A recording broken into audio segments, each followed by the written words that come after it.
मातृभूमि को वंदन करना, इसमें क्या गलत है? अच्छा निर्णय लिया है भारत सरकार के द्वारा, गृह मंत्रालय से आदेश भी निकल गए। हमारे ऊपर, हमारी आस्था के ऊपर किसी चीज को थोपा नहीं जा सकता। जो हमारा राष्ट्रगान है उसके प्रति आपका रेस्पेक्ट, आदर होने की आवश्यकता है। जो वो वंदे मातरम बोले गर्व से और जन गण मन बोले अधिकार से। एक तरह से मुसलमानों को एक टारगेट बनाने की ये साजिश है। तो एजेंडा जबरदस्ती इसमें इम्पोज करना चाहते हैं। हम विरोध में कोई नहीं, लेकिन वे कर रहे हैं जिन्होंने कभी वंदे मातरम का नाम नहीं लिया।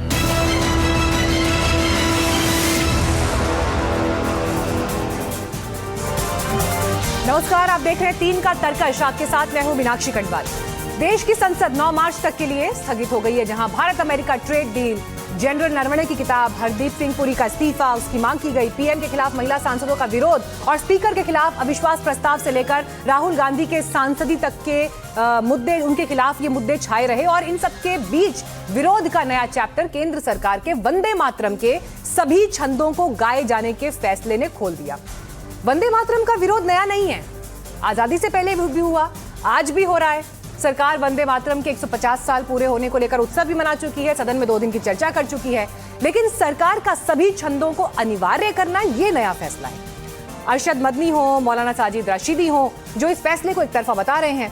मदनी साहब ने तो इस फैसले को धार्मिक आजादी पर हमला और मुस्लिम आस्था के खिलाफ बताया है। इंडियन यूनियन मुस्लिम लीग के राष्ट्रीय उपाध्यक्ष मौलाना कौसर हयात खान ने 2 टूक शब्दों में कहा कि आप देश को मां मानते हैं, आप किसे क्या मानते हैं वो आप जाने, किस जमीन को या दरिया को आप मां मानते हैं, किस पेड़ को आप मां मानते हैं वो आप जाने, लेकिन अपनी माइथोलॉजी को आप हमारे ऊपर थोप नहीं सकते। ये हम साफ कर देना चाहते हैं। तो वहीं दूसरी तरफ मध्य प्रदेश के मुख्यमंत्री मोहन यादव और महाराष्ट्र के डिप्टी सीएम एकनाथ शिंदे दोनों साफ कह रहे हैं कि वंदे मातरम से किसी को भी दिक्कत क्यों होनी चाहिए, ये राष्ट्रगीत है और इसका सम्मान होना चाहिए। तो आज 3 का तर्कश में जब हम करेंगे इस पर चर्चा, हमारे साथ खास मेहमान भी जुड़ेंगे, लेकिन सवाल जरूरी है। पहला सवाल, राष्ट्रगीत को मजहबी मुद्दा क्यों बनाया जा रहा है, या फिर ये शुद्ध रूप से राजनीति है? वंदे मातरम से आखिर मौलाना मदनी को क्या परेशानी हो रही है, वो इसका विरोध जिस अंदाज में कर रहे हैं वो विरोध क्या कहता है? सरकार के फैसले की टाइमिंग पर भी सवाल है, जो विपक्ष कह भी रहा है, और क्या सरकार का ये फैसला विपक्ष की सरकार वाले राज्यों में लागू होगा, ये भी एक सवाल है। राष्ट्र भावना के खिलाफ क्या एक जिद भी दिखाई दे रही है? तो ये वो तमाम पहलू है जिनके इर्द गिर्द आज हम इस पर चर्चा करेंगे। इस डिबेट में जुड़ने के लिए हमारे साथ खास मेहमान आ गए हैं।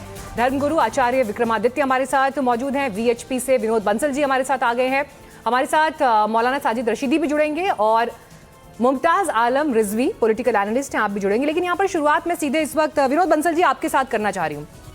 सीधे स्पष्ट शब्दों में जो मुस्लिम धर्मगुरु हैं वो ये कह रहे हैं कि आप उनकी आस्था पर चोट कर रहे हैं, उन पर थोपा जा रहा है। और इसमें देखिए सर, एक बड़ी बात ये भी है कि वंदे मातरम का विरोध कोई नया नहीं है ना, आजादी से पहले भी हुआ। तो उस समय जब जो भी डिसीजन लिया गया, तब से अब तक क्या बदल गया है जो ये फैसला लेना पड़ा कि बाकी के छंद भी अनिवार्य रूप से गाए जाएं? देखिए, 2 बातें बड़ी महत्वपूर्ण है। एक तो ये जो जिन मौलानाओं की और उनकी बात कर रहे हो वो बेसिकली धर्मगुरु नहीं है, वो अभी अधर्म का रास्ते पे हैं। और दूसरी बात, उनको मौलाना तो कह सकते, मौलवी कह सकते, लेकिन धर्मगुरु नहीं कह सकते। धर्म से बहुत दूर दूर तक उनका लेना देना नहीं है।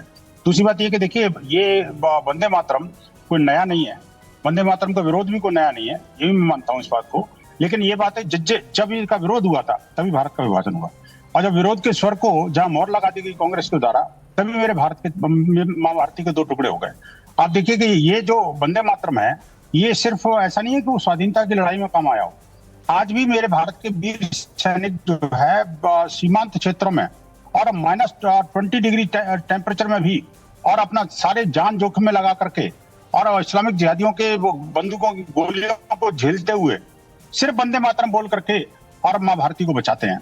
आप सोचिए, हम और आप यहाँ पे जो टीवी डिबेट कर पा रहे हैं, उसके पीछे ये वंदे मातरम का भाव बहुत बड़ा है। लेकिन आप देखिए कि ये जो मजहबी सोच वाले जो मौलाना हैं, उनसे मैं 2-3 बातें पूछना चाहता हूँ। इन्होंने कहा मजहब के आधार पर हम इसका विरोध करेंगे, बट विरोध करने से पहले इन्होंने ये नहीं सोचा कि आखिरकार ये जो जिस मूर्ति पूजा को लेकर के विरोध दर्ज करा रहे हैं, उनको पूछिए कि आखिरकार ये जो मजारे हैं, मस्जिदें हैं और ये जो मदरसे हैं, सॉरी इनको छोड़ दो, मदरसे और मस्जिदों को छोड़ भी दें, तो मजार हैं, पीर हैं, दरगाह हैं और ये जो मौलाना ये कितने सारे औलिया हैं उनके वहां जाकर के हरे चादर भी चढ़ाते हैं। ठीक है, चलिए आपके इन सवालों का जवाब हमारे साथ मुस्लिम पक्ष से भी मेहमान जुड़ जाएं, मैं सीधे फिर उनसे ही लूंगी। लेकिन आचार्य विक्रमादित्य जी, ये अच्छा ठीक है, हमारे साथ मुमताज आलम जी आ गए हैं। ठीक है, एक सेकंड मुमताज आलम जी तक मेरी आवाज जा रही है? ठीक है सर, अगर अभी आपने सुना है विनोद बंसल जी का वक्तव्य तो पहले आप उस पर रिस्पॉन्ड ही कर दीजिए, फिर मैं आगे सवाल पूछूंगी। हाँ, मैंने बहुत बहुत शुक्रिया। विनोद बंसल जी को तो सुनते ही आए हैं, हमेशा सुनते रहे हैं। और मैं एक चीज कह रहा हूं कि वीर अब्दुल हमीद साहब जिन्होंने दुश्मन को धूल चटा दी, हाँ, क्या उस वक्त वंदे मातरम नहीं था? कैसे धूल चटा दी? इसके अलावा अब तक 75 साल में हमने जंगे जो लड़ी, वो गाते थे तब तो ये मामला नहीं उठा था। आज क्या ऐसा हो गया? आज क्यों आप सियासी प्रोपगंडा कर रहे हो? आज कौन सा ऐसा हो गया? और कौन इख्तिलाफ कर रहा है भाई? आप कहिए ना। वीर अब्दुल हकीम जो है ना, वंदे मातरम गाते थे, उन्होंने विरोध नहीं किया था कभी। हम दुश्मन को अगर अल्लाह अकबर कह के मार दे, अपने मान लो पाकिस्तान से जंग हो गई, हम पाकिस्तानियों को अल्लाह अकबर कह के मार दें। कारगिल में क्या हुआ था पता है ना? तो क्या हो जाएगा? इस्लाम के अनुसार वो तो ये देशभक्ति नहीं होगी क्या? मुसलमान नहीं, ये देशभक्ति नहीं होगी क्या? दूसरी चीज ये नहीं, ये देशभक्ति नहीं होगी। मैं कहता हूँ, आप बताइए, क्या तकलीफ है मुझे बताओ ना। हम कहाँ तकलीफ है? किसी को तकलीफ नहीं है। ठीक है, वन बाय वन बोलिए, आवाज कट रही है क्योंकि विनोद बंसल जी एक बार वो कंप्लीट कर ले, मैं आपको फिर जवाब देने का मौका दूंगी। ठीक है, साजिद रशीदी जी भी आ गए हैं। हाँ, कंप्लीट करिए मुमताज आलम जी, आप अपनी बात विषय पर बोलिए। हाँ, मैं ये कह रहा हूं कि आप ये बताइए, 75 साल का आजादी के बाद 76 साल का हमने एक सफर तय कर लिया। हम संविधान को मानते हैं, उस पे काम करते हैं। देश में जब भी आया तो ऐसा थोड़ी है कि सिर्फ एक आदमी लड़ा है, सारे लोगों ने पहले भी लड़ाई लड़ी, आज भी सरहद पे कारगिल में पता करो जाकर के, क्या तकलीफ हो गई पाकिस्तानियों नहीं, लेकिन सवाल तो फिर यही है ना मुमताज आलम जी, सवाल यही तो पूछा जा रहा है कि राष्ट्रगीत को मजहबी चश्मे से क्यों देखा जा रहा है? वो राष्ट्रगीत है ना, आजादी में सबने गाया, खुलकर गाया, एक साथ लड़े हिंदू मुसलमान उसके लिए, उसको आज मजहबी चश्मे से क्यों देखा जा रहा है? एक बात सुन लीजिए सर, बात सुन लीजिए, फिर आप पूरा कंप्लीट जवाब दीजिएगा। देशभक्ति तभी होगी जब आप पूजा करोगे, कैसे हो जाएगी? नहीं सुनिए सर, नहीं पूजा नहीं है, हर चीज में आप पूजा नहीं है, किसी ने कहा। ठीक है, मौलाना साजिद रशीदी जी, ठीक है, अब आप मौलाना साजिद रशीदी जवाब देंगे।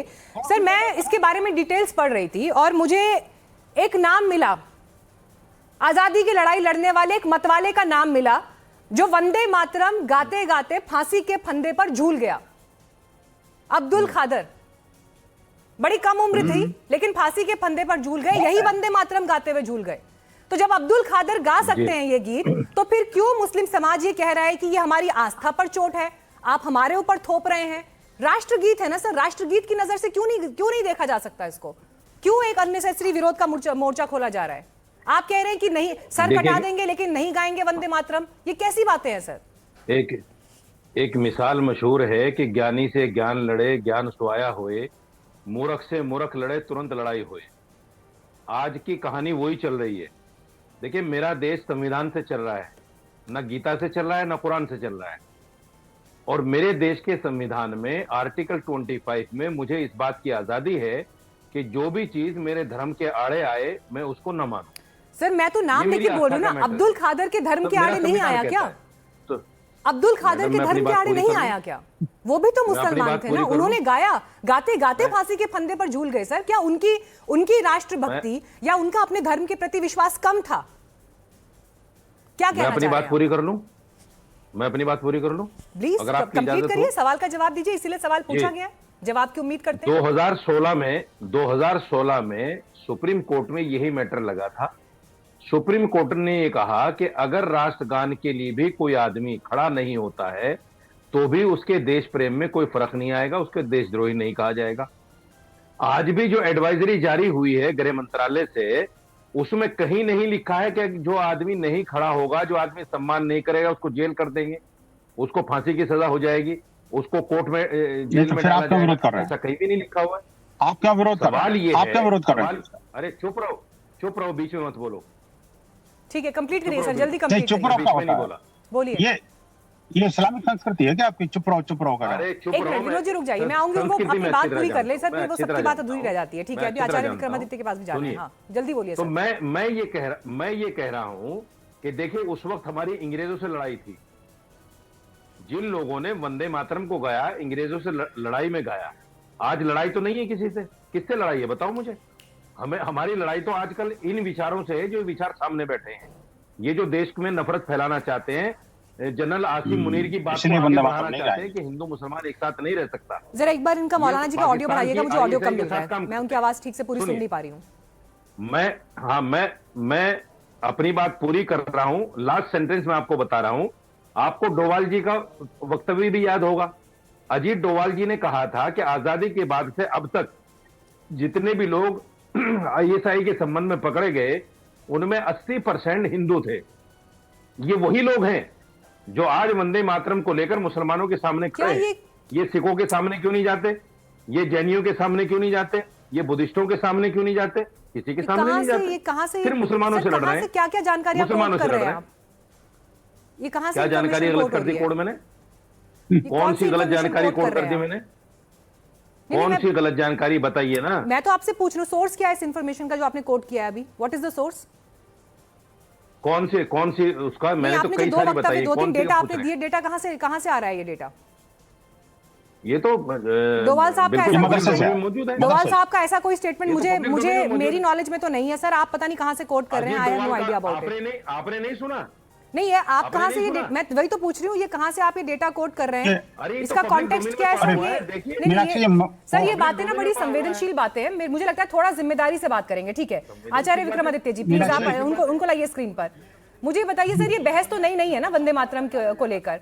अब अगर आजादी से पहले, आजादी की लड़ाई के समय पर उस समय के जो बड़े नेता थे, एक सेकंड राशिदी जी रुक जाइए, उस समय के जो बड़े नेता थे उन्होंने कुछ सोच समझकर फैसला लिया होगा ना कि 2 छंद गाए जाए, बाकियों को छोड़ दीजिए। अगर इससे एक गैप आता है, इससे अगर एक टकराव और एक गैप आता है तो उसको छोड़ दिया जाए। कुछ सोच समझकर फैसला लिया होगा। लेकिन अब ऐसा लग रहा है कि कोर्स करेक्शन के लिए फिर से आप ले आए हैं। बंगाल में चुनाव भी है, विरोधियों का आरोप है। कब तक ये राजनीति सर चलती रहेगी? टाइमिंग क्या कहती है इस फैसले की आपकी नजर में? मीनाक्षी जी, वंदे मातरम के टुकड़े करना वैसे ही होगा जैसे देश के टुकड़े कर दी। इस बात को मैं साफ साफ समझ लेना चाहिए। जो लोग वंदे मातरम के टुकड़े करके उसको करना चाहते हैं, अलग अलग करना चाहते हैं, वैसे ही था जिनकी मानसिकता थी। इन्होंने अपने राज्य के लाभ के लिए देश के टुकड़े खंड करने का काम। मैं आपके समक्ष कुछ नाम उपस्थित करना चाहता हूं कि जो उसी मुस्लिम समुदाय से आते हैं और उन्होंने गौरव के साथ वंदे मातरम कहा। अब्दुल कलाम आजाद 1937 में उन्होंने जब इस बात को पेश किया गया कि जिन्नाई बुखार से चढ़ गया था पूरे भारत में, आज भी जिन्नाई बुखार इन्फेक्शन फैल गया है, उन्होंने कहा कि नहीं, वंदे मातरम गाने में कोई दिक्कत नहीं है। और तो और यहाँ पर अशफाक उल्लाह खां जो वंदे मातरम कहते कहते शहीद हो गए, वो भी इस्लाम को संबंध रखते थे लेकिन जिहादी नहीं थे। रफी अहमद किदवई जिन्होंने वंदे मातरम को जबरदस्त सपोर्ट करते हुए कहा 1937 में उस अधिवेशन के अंदर इस बात को रखी थी, वो भी किदवई थे। हकीम अजमल खान, MM अंसारी, ये उस नेताओं में थे जिन्होंने पूरी तरह सपोर्ट किया। मुझे नहीं पता यहाँ कौन से लोग आ गए हैं, जिन्नत के साथ वाले लोग जिन्होंने वंदे मातरम का विरोध किया, वो पाकिस्तान चले गए, पाकिस्तान बनाने की सपोर्ट करी। लेकिन आज जिस प्रकार से बिना एक जिहादी मुसलमानों के मनोमस्तिष्क में एक जिन्नाई बुखार चढ़ गया है, ये बहुत ज्यादा समस्या वाला कार्य। और वंदे मातरम भारत के खंड किसने किया हमें ये बताइए। नहीं आचार्य जी हमें बताइए कि खंड किसने किया? खंड किसने किया आप बताइए। खंड करने वाला कौन था? कोई मुसलमान था? किसने किया? किसने खंड किया? 300 लोग थे उसमें, 300 लोग थे। हम कह रहे 300 लोग थे उस फैसले में, 300 लोग थे। नहीं क्यों आज आपको लग रहा है क्या? नहीं 1 मिनट, उस वक्त तो जंग आजादी थी। आज कौन सी जंग आजादी है? आज कहा कि तुम आज चुनाव लड़ रहे हो, इलेक्शन का मुद्दा बना रहे हो। क्योंकि बंगाल में चुनाव है तो ये सियासत, हर चीज को सियासत में जोड़ोगे, हर चीज का सियासी फायदा उठाओगे। कहीं भगवान राम को लाओगे, कहीं जो है वंदे मातरम को लाओगे। अरे भाई जब आप कह रहे हैं कि जो गा रहे क्या दिक्कत है आपको? आपको दिक्कत, हर चीज को बदनाम कर रहे हो, हर चीज को पॉलिटिसाइज कर रहे हो, हर चीज को पॉलिटिसाइज कर रहे हो। भाई क्यों पॉलिटिसाइज कर रहे हो? हर चीज में क्यों आप राजनीति? ठीक है, एक सेकंड विनोद बंसल जी, देखिए विपक्ष के भी बड़े नेता हैं, अब चाहे प्रियंका चतुर्वेदी का स्टेटमेंट हो, मैं तो तमाम चाहे अधीर रंजन चौधरी ने बोला हो या डोला सेन कह रही हैं, वो कह रहे हैं चुनावी लाभ के लिए फैसला लिया है, वरना अचानक सरकार को क्यों याद आया कि इसको अनिवार्य किया जाए या 3 मिनट 10 सेकंड तक आपको गाना है। आपको याद होगा ऐसा ही एक फैसला राष्ट्रगान को लेकर भी लिया गया था विनोद बंसल जी कि राष्ट्रगान अब थिएटर्स में बजेगा यहाँ वहां, लेकिन वो फैसला किस तरह से इंप्लीमेंट हो पाया और उस पर फिर क्या क्या हुआ वो पूरे देश के सामने है। मैं ये कहना चाह रही हूं कि अगर किसी के मन में सम्मान नहीं है राष्ट्रगीत के लिए, नहीं गाना किसी को, तो जबरन तो नहीं गवा सकते ना सर आप लोग भी। नहीं, मीनाक्षी, 2 बातें बड़ी महत्व की हैं। अभी मौलाना साहब ने कहा कि वास्तव में ये जो है ना, कोई ऐसा पेरेंट प्रोविजन उस सर्कुलर में नहीं है, लेकिन उसके बावजूद भी मौलाना तो जान देने को तैयार है। उन्होंने तो कहा कि मैं तो जान दे सकता हूँ लेकिन वंदे मातरम नहीं गाऊंगा। आप देखो वो दूसरे जो उलेमा के सरदार हैं, जो जमीयत के चीफ हैं, उन्होंने कैसी भाषा का प्रयोग किया। अरे जब भारत माता की वंदना की बात आती है, भारत माता की जय की बात आती है, ठीक है सर, चलिए मैं आपकी बात को सही मान लेती हूँ फॉर अ सेकंड, एक सेकंड, नहीं ठीक है विनोद बंसल जी, मैं आपकी बात को सही मान लेती हूँ फॉर अ सेकंड, लेकिन मेरा सवाल सर आपसे ये है कि चलिए ठीक है, आप जो कह रहे हैं वही बात सही है, चलिए थोड़ी देर के लिए मान लेते हैं, नहीं गा रहे वो अब, तो आप जबरन क्या करेंगे फिर, आप कैसे गवा देंगे? और सबसे बड़ी बात, राष्ट्रगीत है तो एक बेसिक सम्मान उसके लिए, एक बेसिक फेथ उसके लिए वो तो जरूरी होना चाहिए ना सर। साफ मना कह रहे हैं कि शीश कटा देंगे, सर कटा देंगे, नहीं गाएंगे। आप मुझे बताइए आप इस फैसले को इंप्लीमेंट कैसे कराएंगे? और सबसे बड़ी बात ये, ममता बनर्जी पश्चिम बंगाल में सुनेंगी क्या सरकार की? वहां तो केंद्र की योजनाएं लागू नहीं हो पाती कितनी बार। तो फिर इस फैसले का मतलब क्या है? इस पर सिर्फ कोरी विशुद्ध रूप से राजनीति हो, विशुद्ध रूप से राजनीति हो, नहीं, इंप्लीमेंटेशन कहां है सर? देखिए इसका जवाब दीजिए। मैं तो कहूंगा कि मैं तो ये कहूंगा कि जो वंदे मातरम पर राजनीति करता है ना, चाहे कोई भी राजनीतिक दल हो, वो देश का गद्दार है। चाहे राजनीतिक दल हो या कोई कोई मजहबी दल हो या मजहबी नेता हो, मैं भी कहता हूँ बिल्कुल गद्दार है वो, और मैं भी कहता हूँ, मैं आपके साथ हूँ इस मामले में। वंदे मातरम पे जो राजनीति कर रहा है वो देश का गद्दार है। कोई राजनीति नहीं होनी चाहिए वंदे मातरम। ठीक है, बोलने दीजिए उनको जरा एक बार। मुमताज आलम जी, अच्छा ठीक है, वेट करिए सर। मुमताज आलम जी, मुमताज आलम जी एक मिनट, वन बाय वन, क्योंकि सभी लोग जूम से जुड़े हुए हैं, आवाज कटती है, जैसे आप किसी दूसरे की आवाज को ओवरलैप करते हैं आवाज कटती है, प्लीज फिर किसी का स्टेटमेंट क्लियर नहीं जा पाता। वन बाय वन मैं सबको प्रॉपर समय दूंगी, पूरा समय दूंगी। विनोद बंसल जी कंप्लीट करिए। मुमताज आलम जी, मुझे ऑर्डर डाउन करना पड़ेगा सर, समय बर्बाद हो रहा है मेरे दर्शक का, प्लीज मैं आपके पास आऊंगी सर, पूरा समय दूंगी आपको, प्लीज। ठीक है विनोद बंसल जी, 30 सेकंड में बात कंप्लीट करिए। मीनाक्षी, मैं बस सिर्फ इतनी बात कर रहा हूँ, मैं तो 20 सेकंड चाहिए। मैं कह रहा हूँ कि देखिए, जो मैंने स्टार्टिंग में कहा था कि मुझे वंदे मातरम के विरोध का 2 कारण बता दें कि या तो वो मस्जिदों को, मदरसों को, ये जो मजार हैं, पीर हैं, दरगाह हैं, वहां पर जाना बंद कर दें, हरा चादर चढ़ाना, फूल माला चढ़ाना, से लुटवाना बंद कर दें। मैं मान जाऊंगा कि आप जो है ना सच्चे मुसलमान हैं, जो कि मूर्ति पूजा विश्वास नहीं करते। चलिए साजिद रशीदी जी, इस स्पेसिफिक पॉइंट का जवाब दीजिए सर विनोद बंसल जी का, वो उन्होंने डिबेट की शुरुआत में भी यही बिंदु उठाया था, इस पर प्लीज रिस्पॉन्ड करिए। देखिए, जो लोग कब्रों पे जाते हैं, कब्रों पे सजदा करते हैं, वो करते होंगे, हम तो उनमें से नहीं है, हम तो उसको भी हराम मानते हैं। अल्लाह के अलावा सजदा करना किसी को भी हराम है। इसीलिए आपने देखा होगा जितनी मज़ारें टूटी हैं, कोई मुसलमान सड़क पे नहीं आया, कोई मुसलमान सड़क पे नहीं आया, आया कोई मुसलमान मजार टूटने पे? नहीं आया। वो इसलिए नहीं आया, अरे चुप रहो यार, बीच में मत बोला करो, बीमारी है। मैंने बोला बीच में नहीं। तो राशिदी जी आपको मेरी अगर आवाज आ रही है, आपने कहा कि ठीक है आप उनका समर्थन नहीं करते, लेकिन फिर सवाल ये है कि वंदे मातरम पर आप इतना स्ट्रॉन्ग रिएक्शन देते हैं कि शीश कटा देंगे लेकिन हम ये नहीं गाएंगे, तो इतना स्ट्रॉन्ग रिएक्शन फिर वहां क्यों नहीं दिखाई देता? ये डबल स्टैंडर्ड क्यों है सर?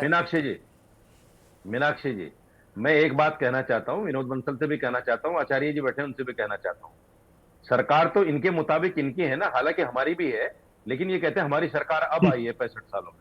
तो एक काम कीजिए, पार्लियामेंट में एक कानून पास करवाइए कि साहब जो आदमी वंदे मातरम नहीं गाएगा उसे देश में रहने का अधिकार नहीं है। ये डंडे के यार है बेसिकली, कानून से चलेंगे। चलिए, ये बड़ा बिंदु है, ये बड़ा बिंदु है आचार्य विक्रमादित्य जी। ठीक है आचार्य विक्रमादित्य जी, ये बड़ा पॉइंट है सर, ये बड़ा पॉइंट है सर। देखिए, मैं शुरू से ही बात कह रही हूँ कि फैसले की टाइमिंग क्या कहती है। बंगाल में चुनाव है, 150 वर्ष बेशक वंदे मातरम के हुए हैं, और उसके बाद 2 दिन का हमने देखा था सदन में चर्चा भी हुई। अगर सरकार वाकई वंदे मातरम को लेकर इतना गंभीर है, जिस बात का जिक्र विनोद बंसल भी कह रहे हैं कि ये गीत हमारे राष्ट्र की भावना को रिप्रेजेंट करता है, कोई डाउट नहीं है मुझे 100%, तो फिर कानून ही बना दीजिए। फिर जिस बात का जिक्र साजिद रशीदी कर रहे हैं, फिर करिए, उसको सख्ती से इंप्लीमेंट करिए। अगर इतना इंपॉर्टेंट है तो सख्ती से इंप्लीमेंट करिए। फिर देशभक्त कौन है इस बात की पहचान हो जाती है इस बात से। ठीक है विक्रमादित्य जी, देखिए देशभक्त कौन है इसकी पहचान हो जाती है जब सांप बीन बजाई जाते हैं तो सांप बाहर आ जाते हैं सारे। तो एक वास्तविक तौर पर इस वक्त सरकार ने एक बात रखी और पूरे व्यक्ति को हर हमें वो नहीं चाहिए देशभक्त कौन है।